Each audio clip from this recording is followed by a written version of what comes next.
Minute चाहिए, लेकिन ऐसा 5 मिनट चाहिए कि आपका ध्यान पूरी तरीके से हमारे वक्तव्य के ऊपर।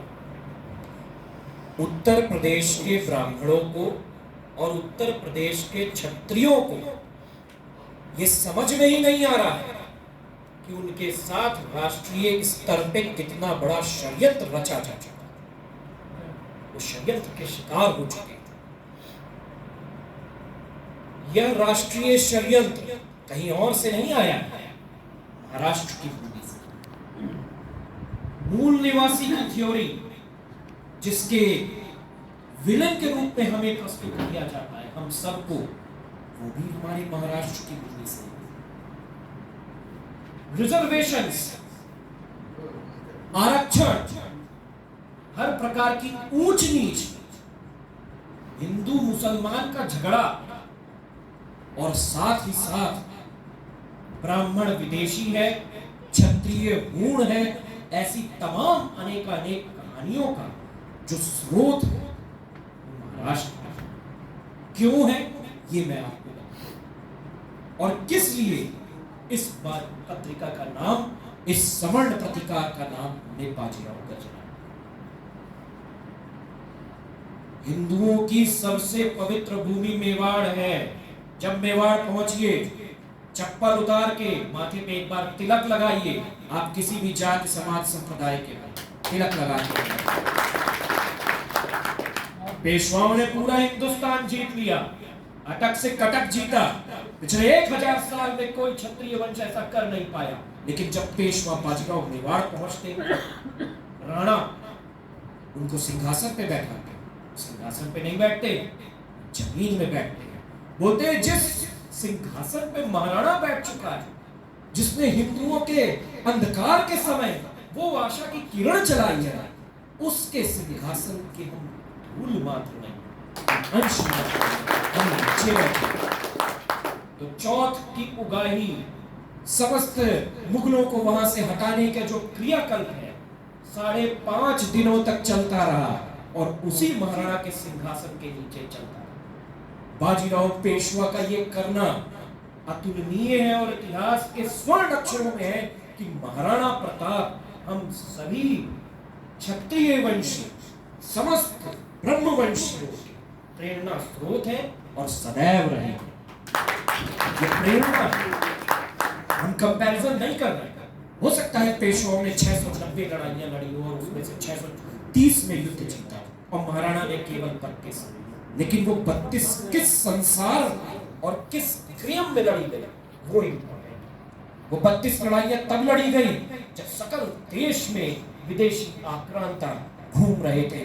धर्म रक्षा के लिए कोई क्षत्रिय नहीं बच पा रहे थे, सब कुंठित हो रहे थे, दूषित हो रहे थे।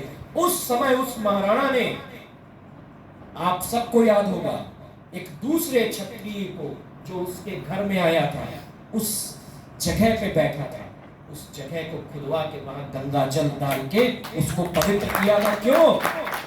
क्योंकि महाराणा प्रताप शुक्र नीति, राजा मनु, विश्व के प्रथम क्षत्रिय द्वारा निर्मित मनु नीति, इस देश की समस्त वेद क्रियाओं के प्रवर्तक, और यही काम हमने किया। छत्रपति शिवाजी कोई और नहीं, कोई मराठा नहीं है। छत्रपति शिवाजी सिसोदिया कुल के बनवारी शाखा के तीसरे प्रतक्व के रूप में महाराष्ट्र आते हैं। 16वीं शताब्दी, यहां से गड़बड़ी शुरू। शिवाजी जब महाराष्ट्र आते तो उनकी परंपराएं टूट चुकी थी। जनेऊ की परंपरा टूट गई, क्षत्रिय की परंपरा टूट गई। क्षत्रिय की परंपरा में सबसे इंपॉर्टेंट स्थान आपके कुल देवता का है, आपकी कुल देवी का है, आपकी प्रथाओं का है, आपके अलग अलग परंपराओं से चलने वाली उन 9 क्रियाओं का है। इससे क्षत्रिय जाना। लेकिन वो काल ऐसा था, अंधकार का काल था। कज्जा, कुचबेक, तज्जी, ना जाने कितने प्रकार के अलग अलग मलेच्छ इस धरती पे विचरण कर रहे थे और हिंदू धर्म टूट चुका। तो ब्राह्मणों ने कहा, शिवाजी प्रथम आपको अगर राजा बनना है तो उसके 2 ही तरीके हैं। या तो चलिए औरंगजेब के पास, उससे मनसबदारी ले ली जाए, लेकिन एक दूसरा तरीका भी है, अब वो तरीका है महाराणा का, वो तरीका है शुक्र नीति का, वो तरीका है मनु नीति का, वो तरीका है परशुराम की आज्ञा से इस धरती पे राजदंड धारण करने का और मलेच्छों का सर्वनाश करने का। छत्रपति शिवाजी ने वही किया और परशुराम नीति से उनका राज तिलक हुआ। और जैसा कि पांडे जी बता रहे थे, अष्टप्रधान मंडल का उन्होंने निर्माण किया और उसमें मंत्रियों को जगह दी। उसी मंत्री परिषद के एक मंत्री के रूप में पेशवा परिवार को भी मौका मिला, जिसे सेना करता था। हमने महाराणा से एक चीज सीखी कि राजपूतों की जो मुगलों, कज्जाकों, उज्बेकों के खिलाफ राजपूत बड़ी वीरता से लड़ रहे थे, लेकिन कहीं ना कहीं उनमें एक कमी आ जाती थी, और वो कमी थी उनके अंदर छिपे हुए विभीषणों की। वो उससे निजात नहीं पा रहे, इतने महान किले टूट रहे। तो हम लोगों ने उस नीति को ही बदला, हमने उस नीति को गमानी कावा का नाम दिया, जिसे हिटलर ब्लिट्जक्रिग्स कहता है। और इसी में वर्ल्ड वॉर सेकेंड में हिटलर ने पूरे 3 दिन के अंदर 18 देशों को फतेह कर दिया, 3 महीने के। इस गमानी कावा की नीति कहीं और से नहीं, महाराणा से आई। तो हमारे मराठा साहित्य में, हम मराठियों में जो मूल तत्व है वो मेवाड़ है। मेवाड़ हमारे लिए पुण्य भूमि है, हमारा मंदिर मेवाड़ है। इस बात को समझना पड़ेगा।